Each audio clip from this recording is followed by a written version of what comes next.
நான் ஜென்சி கிட்டு 90களின் இறுதியில் 21ஆம் நூற்றாண்டில் வளர்ந்த ஒரு மாணவன்.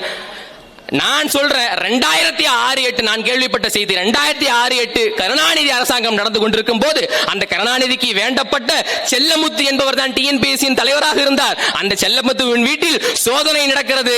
அந்த சோதனையில் சிபாரிசு கடிதங்கள் கிடைக்கின்றது. படிச்சு எழுதி பரீட்சை எழுதி பாஸ் ஆனவனுக்கு தான் வேலைன்னா எதுக்கு சிபாரிசு கடிதம்? அந்த ரைடுல சிக்குது சிபாரிசு கடிதம். யாருடைய சிபாரிசு கடிதம்? அமைச்சர் KN நேரு உட்பட 4 பேருடைய சிபாரிசு கடிதங்கள் அங்கே சிக்குகிறது.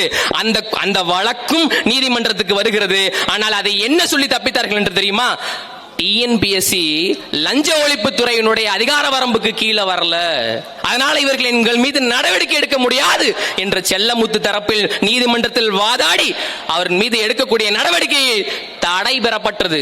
இப்ப இல்ல, அப்ப இருந்தே இவங்க இந்த முறைகேட்டை செஞ்சு வச்சிட்டு இருக்காங்க.